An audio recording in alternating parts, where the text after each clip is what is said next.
one thing, those shell cases, I told people, Well, and here's what I but told I people don't years understand. later. Here's what I don't understand with that shell casing at all. At all, it has no relevance.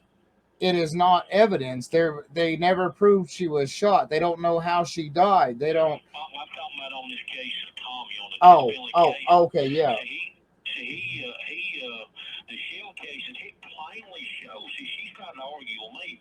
These shell cases, my lawyers literally blow these two, their exhibits and this evidence. I don't know how you get that. And I told her when she was down here a few weeks ago, I said, Susanna, you need to get these pictures. You're sitting here talking about something that I went to court and I sat and watched and heard it argue that you need to read the transcript. I don't believe she's read most of my transcript. But I said, look, these pictures are blowed up. They're about 2 foot wide and literally 3 foot tall, these pictures are. And it shows, and this is what he gets up and testifies to in court. It's been so long, I can't remember exactly how he done it. But he gets up and testifies. When they went out there, they put the rope thing around. The ambulance pulls in, put the rope for the police tape thing around. We got out and we snapped pictures of the scene and everything. Well, guess what? The picture that he sat down there and snapped when the body was in the scene, these two shotgun shells is not there. He takes the almost identical picture when he goes out a couple of days later on he says a secondary search. And every cadaver, here lays two shotguns shells right in the broad open. There's no way that they could be there and not be seen. So if they wouldn't there when the body was laying, I'm trying to explain this to her. I said, what don't you understand about this? yeah. Well, if they were not there when the body was there, how is it that when he took the second picture 2 days later, they was laying there when he took the picture 2 days later? I said, explain that to me, Will. She sat there and kind of got to looking crazy looking, and I said, can you explain it? I said, you need to get these pictures. I said, you've never even seen the pictures, eh? She said, well, no. She said, I've read Summers, I heard about it, she said, but I've never seen the pictures. I said, they were using exhibits and evidence. The appeals court has got to have them summary, and you being my lawyer, you should be able to get access to get these pictures. But it plainly shows that the shell cases on this case right here were actually planted. They were actually planted from his own pictures. These ain't pictures that anybody else took. The detective told all these lies and forged and fabricated this James Winder. I mean, this guy said, hey, this is another thing. This is another thing I forgot to tell you. This is what kind of guy this guy is now. Now, right before my case started the trial, I'm sitting out there with the Baileys talking. They said, you wouldn't believe how this guy was, how we sitting here and listening to him lie on these cases. And he said, let me tell you something else about this guy. He said, they literally, this is a detective that done all of this, that controlled both cases.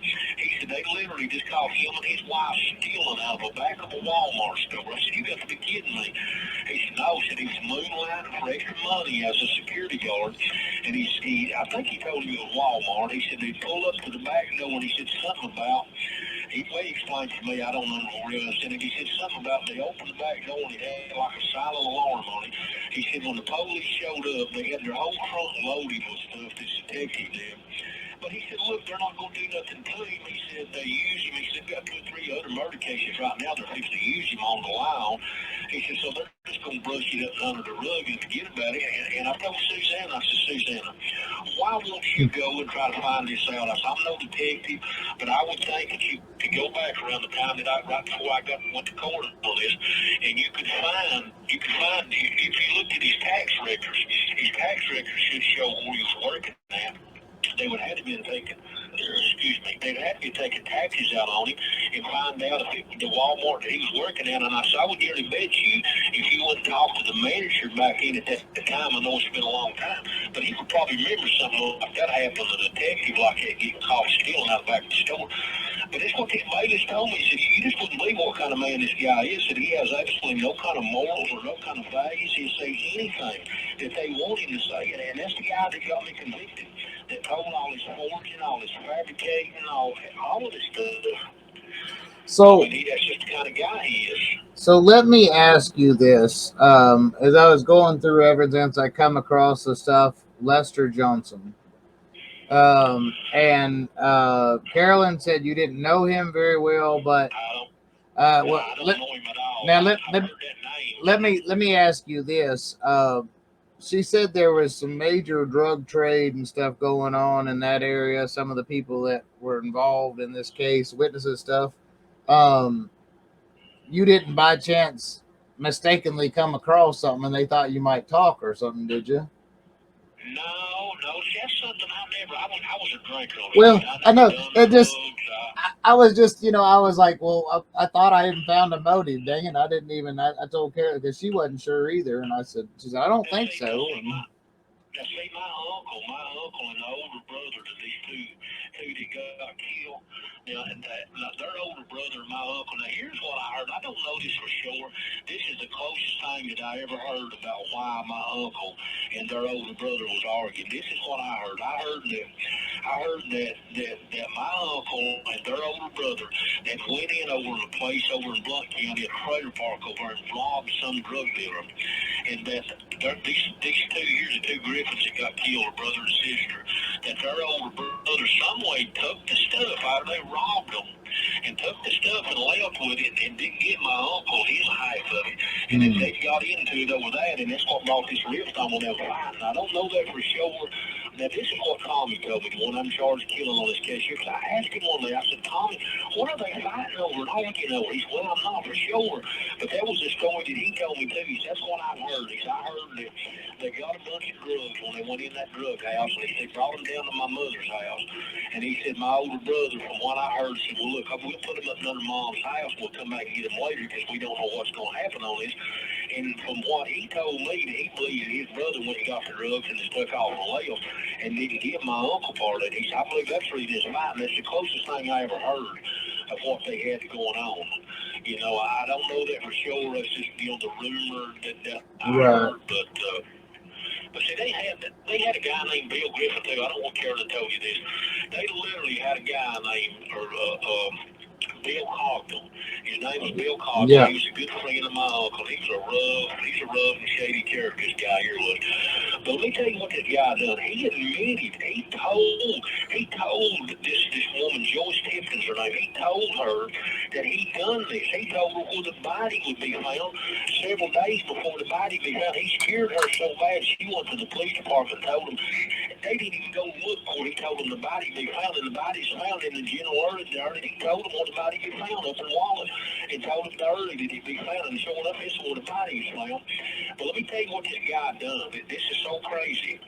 Him and the other guys at his house, and he told him, he said, look, he said, I'm gonna go out and get in the truck. So I'm gonna set fire to the house and burn it. He said, why are you gonna burn it?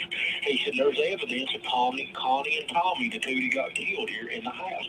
He set fire to the house. They get in the truck and leave. The house don't burn plumb down. It damages, I think, so bad you can't live in it, but the fire department got there and put it out because somebody seen the smoke coming out the windows and stuff, and they put it out. So he leaves, and he takes this guy that's with him and drops him off at his house. He goes on over to Joyce Tipton's house, which he's good friends with her husband. And he tells them, so they said, what are you doing? He said, I'm going to pull my truck up in the holler here, and I'm going to set fire to it and burn it. He said, I set fire to my house before I left. They said, what did you do that for? And he said, well, I'm going to burn the truck too. So there's evidence of Connie and Tommy in it. They said, oh, no. He said, the dude told him, he said, you're not, her husband said, you're not going to burn your truck up here in the holler. And when he walked off to do something to go to the bathroom, and he looked at her and told her, how would you like to wind up like Connie? Said, I killed her. Said, she's up here and walling up here. He said, in the holler up here. And sure enough, that's where she was found up there. They run him off. They got so scared that he was going to do something to her. They went to the police department, and the police didn't even investigate it. Sure enough, that's where the body was found. But let me tell you what they done. They put him on the witness stand in Sevier County, and Al Smusser, district attorney, made a joke out of it. He said, look, yeah, he said he did. He was drunk. He admitted that he killed these people and stuff. I said he was drunk. Said when he sobered up, he changed his mind and stuff. And he said, look, he says he shot him. He said Connie was not shot. She was not shot. He said the thing in the back, in her back was a bra strap. It's made out of zinc or something. He said he wouldn't lay it. And he kept letting the people hold a gun. Hold a gun. The jury, and he took 3 or 4 times this big old British 308 of my uncle, big old heavy gun, and let him hold it 3 or 4 times. And he told them throughout the whole thing, well, this is a gun that was used and stuff, and that's why he laid it down. Then he comes back and said, well, look, Bill Cogdell was just lying. He said she was shot. She wasn't shot. And I'm telling my lawyer, get up and argue the fact of why you let them hold that big gun in if she wasn't shot and making it look like she had been shot. And that's the evidence of that was found at Dillinger's house. But I don't know. My lawyers up there set me out too. I knew my Sevier County lawyers set me out. Let me tell you when I knew he said, you ain't gonna believe this story with these two lawyers here. I hired this lawyer and I knew he was good friends with his judge, Rex Ogle. And I hired him on my case. And he's telling me, well, that'll help. And I've used him on something else before. I forget what it was. But anyway, and I knew him, and somebody told me, why don't you go talk to him? So they're good friends, and I thought that might help. So I did, and so when we go through this, they arrest me and stuff, and my dad hires him and stuff. So they file a thing to the appeals courts. My lawyer just trying to get me bail. And he files a thing there and says, look, they're not even showing why my client should even be arrested, let alone be in hell without bail. So the judge, I think his name was Judge Bowers, he sent a thing back and says, look, I understand why this deceptive statute stuff. He said, I remand this back to this court. And he said, I think his ruling was that I remand this back to this court and show at least a minimal amount of evidence why Mr. Sutton has been arrested, let alone been held without bond. And this is when I knew my lawyer done set me out. I done had another lawyer told me that he'd set me out. But I wasn't for sure where he had or not. But this is what he told me. He said, look, he said, we're gonna take this back. They had it set up for like a Monday morning or Tuesday morning to go in front of him and argue this with that Judge Bowers is sitting back. But he said, well, we're gonna put it off to Friday because I've got we call it subpoena, the district attorney and the detective that brought that forward, the people that brought the evidence forward. Well, come Friday, when I walk in the courtroom, the first thing the judge done was walked out. Oh, this guy here's dirty, Judge Rex Ogle. I mean, he's one of them Teddy's wife's appeals court judge too, and still is. This guy's been a judge probably for 40 years or longer. But when he comes out, he looks down at me and he said, you know what, I understand why Mr. Judge Bowers sent this back to my courtroom and said show a minimal amount of evidence why Mr. Sutton has been arrested and been held without bond. He said, you know what, the burden's on the defendant, he said, I suppose he could have had the district attorney, this detective, and now subpoenaed. I looked over my lawyer and I said, what do you mean they ain't subpoenaed? You told me you done had two of them subpoenaed, but you had two more yesterday. Oh, we'll talk about it later. He said, and come find out, well, the next time he come to see me, he wouldn't even come to see me openly like he had been come to see me. He'd come to see me when he had a little hole through the thing because he was afraid I might do something to him. And he knew at this point that he had done set me out, and I had another lawyer by the name of Jerry Gay and that worked with my mother. He's a real good Christian guy, and just a really good, solid earth guy. And I talked to her and had him to come over to see me. And he said, God, Jerry, he said, look, he said, I'm so sorry. He said, what you fell into. He said, there ain't nobody believes you done this. I just want you to know that. And he said, look, I'm fixing to retire as a lawyer. And he said, I'm just had about all I want. He said, if I could, I'd love to help you. But he said, look, the reason I come over here to talk to you, I want you to know that he's your lawyer, David Webb, has just sent you out. He said, why did you ever hire him as a lawyer? He said, he's not a trial attorney. He said, he fixes cases. He said, he don't know how to go in there and argue law. He said, him and the judge is best friends. He said, he just sent you out. He said, let me tell you this. He said, he's got a line of people waiting over in his office that they're giving him cases and fixing cases, so because he's giving them you. He said, I just want you to know that. And here's another thing they done, and I almost forgot.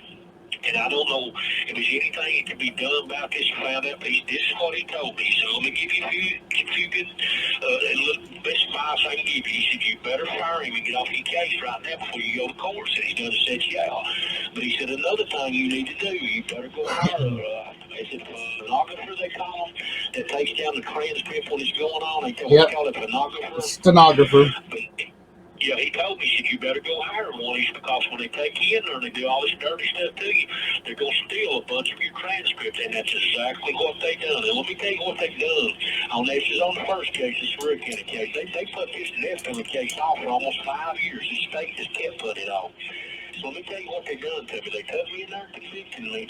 You had the judge getting up, take my, he didn't care what, I don't give a damn what the Tennessee state law is, he said. If you don't like the way I do, take it to the appeals court. That's what they make appeals court. And it's done everything. I had about 70-something motions. I think he gave me two motions. grabbed him, and one of them was Barman Street closed the court. But here's what they done, and he told me this other lawyer did. He said, you better hire your own personal pornographer because they're going to steal your transcript once they convict you. And he said that the lawyer they give you, they'll never know what actually happened in court. So here's what they done. They convicted me now. The lawyer my trial attorney David Webb had hired. His name was no, not FD. I think his name later. Carolyn knows his name good. But he hired him to sit through my case in the courtroom and listen to it. He sat there and took notes down and wrote the notes down on my case. So here's what he done. He told me, he said, they're not going to give you the transcript. He said, I've got all this stuff wrote down. He said, there's no way the appeals courts will let this stand. So this is what he came back and told me. He filed a thing to get my transcript. He comes back and tells me, he says, Gary, he said, they gave me like finally gave you, matter he filed 2 or 3 things. He said, finally gave me like 280-some pages. He said, it ain't the stuff that they stole your transcript. He said, it's not the stuff that I want, and they don't want to give it to me. So he comes back to tell me next time they filed another thing to try to get the transcript. So the next thing I hear is David Webb. I get a letter in the mail from him that says he's hiring this lawyer, and he's going to be doing my appeals himself because he didn't want this lawyer trying to get any more of the transcript because he's got it all wrote down, the stuff that they've done. And I've tried everybody to get Sue Jennifer and John to go in there and try to get the tapes and get this stuff because they literally, you wouldn't believe some of the stuff that they literally went on up there, that they stole the transcript and just literally took it out there. And this can't be a thing that's just happened on my case because this lawyer, Jerry Gagan, told me that they was doing it on a lot of cases. This ain't just my case. It's something that they've been doing. Yeah. I don't even hear that happening before, but that's what he told me. And sure enough, that's what they done. There's a lot of this stuff, this blatant stuff about this misconduct they done in there that they just literally took out, or they either took out or watered it down in some kind of way in this first case in the Sevier County case. But I don't know. My mistake was that I was uneducated. Like I said, I barely can read and write, and I just didn't know how to treat this legal stuff. Well, and that's what your counsel's supposed to be for, and they definitely failed since the beginning on this case. But I'm gonna have to end us for today, so I have a few appointments I need to. Well, this is important. We will. I'll get with Connie. I do want to do some follow up calls and stuff with you, some interviews. Just whenever you want me to call you, what I need to do is get your name and number stuff put on my list so I can just call you on the phone. But it's probably even better a lot of times maybe to call you on this one because the other one shuts off in 30 minutes and this one here is probably not even taped. It may be taped. I imagine even phone in the prison probably ain't taped to be honest with you. But this is a state one here out here. That I come out here and get permission from the unit manager to use. Right. The other one, you got to put on your list their number, your name and number and everything, And I need to do that too, get your number put on there. This is so if I can't use this out here, I can call you on that other. Yeah, but for sure. I appreciate it so much for everything you're doing and everybody that's helped me. Tell them I say thanks so much. And you're just a blessing. I mean that she got a hold of you all, and I just couldn't hardly believe it when she told me, that you all were willing to try to help and stuff, And I said, just wait and see, because I've heard this before, and if this person's gonna try to help here and help her, and it's just never really panned out. I just got a good feeling. She's this guy here just seems like just such a nice guy. I believe what he's telling me. I think she might be getting. I've sent her a message at least once or twice a day since the first day. Updating her and asking questions and all that. And she said we have never had. It said people that are getting paid to be on this case were never this. It's like, that's the problem. We even hired a lawyer once and never even read my transcript. We paid him like $30,000. My dad did, and he never even read my transcript on the case. He didn't know nothing about it. And we just keep hitting these dead end roads, and I mean, lot of these lawyers will tell you we'll do this and do that, and when they get the money, then the whole thing changes. I mean, I know you probably get to know them enough to know how kind of that goes, you know. Well, and Get that's off here and let you go and yeah, line you up. and that's what we'll try to stop that in the butt. And they're going to ask you to agree to it, but Carolyn kind of wants everything run through me because of that reason. Because I can, nope, that need to do it this way, and that's when new counsel, they're going to have to work with me, and if they do, they'll have less work because I'll do most of the research and everything for them. Whatever you need me to sign, or whatever you need me to do, or when you want to talk to me, just there's a lot of stuff that I know I didn't tell you about, bad stuff that happened in this case, but it's hard for me to remember it all at once. Well, for sure. I do more writing, I guess, on some of this stuff. Well, and that's so much of it. That's what I was gonna say too. I will. Do you guys don't have email yet there? No, they're in the state right now putting those tablets in, but they said they were supposed to be in there first of this coming month. But I think they're trying to give a contract to this one company. Well, and the company sued them because they were trying to give a no bid contract, and that's been held up. So, I don't think that's gonna come about. They told us for about 5 years they were coming in Kansas to email and this and that, and they didn't put in the JPEG kiosks until like 4 or 5 years later. And Kansas just got tablets about 3 years ago, and so. But okay. Well, I will. Anything you need, you can holler at Carolyn. And she's.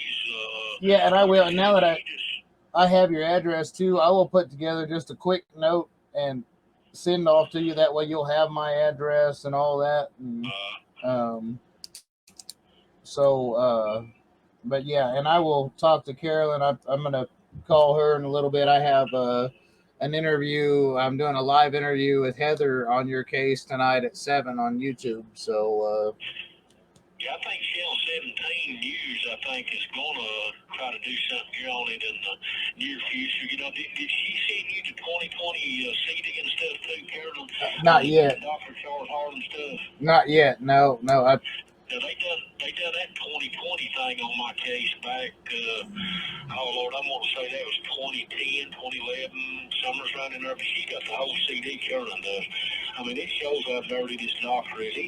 He changed the whole thing. The state's doctor that done the autopsy, he says there's no way this body been there over a Sunday. There's no way it's been there on Friday night. Yeah. They brought this guy in, and the only thing he looked at my case on was an airplane flight. He admitted that from Nashville up there, and he'd been letting animals eat body parts and everything in his place. And he's another one of them guys like the James Wilder says and does anything that they want him to get convicted. He's a hired gun. That they brought him in and used him. I mean, we sat there. I sat there all asleep till my lawyer of all morning and talking about what kind of credentials he had. And the whole time they knew he'd done been fired. He's under all these investigations and all this. People fail to realize a paid witness is only as good as their ethics and morals, because they can manipulate evidence and all that, and they're respected because the jury automatically puts them in a higher regard because they introduce them as an expert witness. So the jury's like, oh, these people are important. They know what they're talking about. And that's not always the case, but they're paid to say what they want them to say. But anyway, I really do have to get off here, and I hate. Well, let me get off here and let you go. And I appreciate what you're doing, and just let me know when you want me to call again. Definitely. Whatever you need me to sign or whatever, I'll take care of it. It's whatever you need me to do. All right. Well, you're gonna have a letter coming here in the next few days. Probably may not have much. Just hi, how you doing? Here's my address, phone number, information. But But thanks so much, and please give my love to everybody that's helping you, and to you and your family, and just know that I appreciate everything that you all are doing and stuff. Absolutely. You hang in there, bud. I will, and that it's just felt so good to talking to you. I mean, I've got such a good feeling of talking to you and stuff, and probably the better I've had in a long time, to be honest with you. I feel like maybe that she's not going to be able to just keep taking advantage of you, the way she has. She's not going to be around, like I said. And when you see her, don't let on anything's going on. Don't, because I'm going to have her ass. Excuse my use, but that's so anyway. Well, God bless you, Gary. Okay? You hang in there. Okay.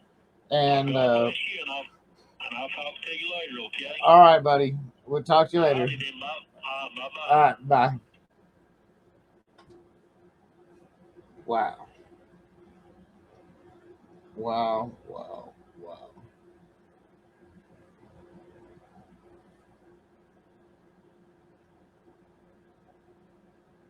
It's just hard to fathom. It's hard to fathom. You heard it right here, right from Gary's mouth. Later on, we're going to hear from the private investigator. We're going to hear this evidence she's found. You've heard what Gary said. Remember some of them statements and some of the things he said. And also remember he's on death row. His counsel has blocked communications with Heather because counsel don't want him helped. So they haven't talked.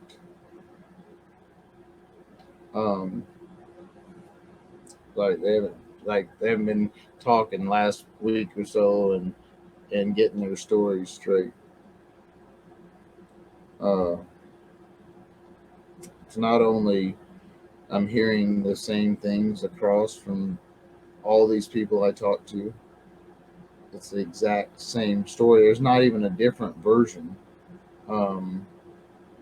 It's very disheartening. I see it in court evidence. Very disheartening. It's in court paperwork, a lot of this. So it's very disheartening. It should not happen in the United States. This is an American nightmare. If you don't do something to get involved, I don't know. I don't even know what to say. I appreciate you guys for watching and listening. Hope you guys are more blessed and stressed. And remember, like Gandhi says, let's be that change that we want to see in the world. So here at Barstow Brooks Ministries, we are being that positive change that we want to see in the world. I love y'all. I'm the Rev Dr. Kev, and I'm out.